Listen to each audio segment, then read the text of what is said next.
இலங்கை கடற்படையினரால் தமிழக மீனவர்கள் தாக்கப்படுவது தொடர்கதையாக இருக்கிறது.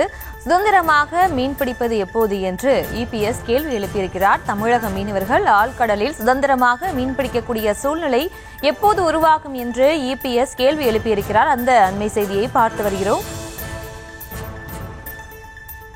சட்டவிரோதமாக தமிழக மீனவர்களை கைது செய்து சிறையில் அடைத்திருக்கிறார்கள்.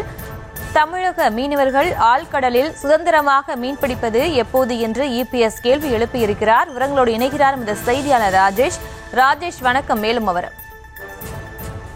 வணக்கம். எதிர்க்கட்சித் தலைவர் எடப்பாடி பழனிசாமி அறிக்கை ஒன்றை வெளியிட்டிருக்கிறார். அதில் தமிழக மீனவர்கள் மீன்பிடிக்க செல்லும் போது இலங்கை கடற்படையினரால் நடுக்கடலில் தாக்கப்படுவதும் கைது செய்யப்படுவதும் தொடர்கதையாகி இருப்பதாக அவர் குறிப்பிட்டிருக்கிறார். கடந்த 8ஆம் தேதி மயிலாடுதுறை மாவட்டம் பூம்புகார் சட்டமன்ற தொகுதிக்குட்பட்ட வானகிரி ஊராட்சியை சேர்ந்த ராமையன் என்பவருக்கு சொந்தமான படகில் 12 மீனவர்கள் தரங்கம்பாடி பேரூராட்சி மற்றும் கடலூர் மாவட்டமான வசானா குப்பத்தை சேர்ந்தவர்கள் 2 பேர் என்று மொத்தமாக 14 பேர் சென்ற நிலையிலே படகில் பழுது ஏற்பட்ட காரணத்தினால் காற்று வேகத்தில் திசை மாறி இலங்கை கடற்பரப்பிற்குள் சென்றதனால் அவர்கள் இலங்கை கடற்படையால் கைது செய்யப்பட்டிருக்கிறார்கள் என்று குறிப்பிட்டிருக்கிறார்.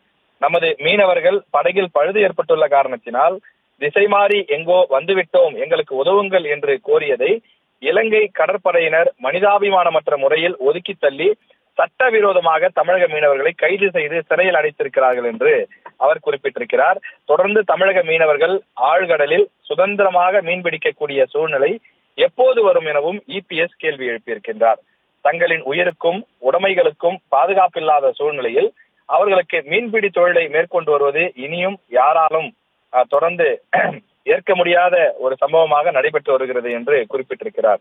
மேலும் இலங்கை அரசால் கைது செய்யப்பட்டு சிறையில் அடைக்கப்பட்டிருக்கக்கூடிய அனைத்து தமிழக மீனவர்கள் குடும்பங்களையும் மீட்பதற்கும் அவர்களது குடும்பங்களுக்கு தேவையான உதவிகளை வழங்கவும் திமுக அரசை வலியுறுத்தி கேட்டுக்கொள்வதாக இபிஎஸ் குறிப்பிட்டிருக்கிறார்.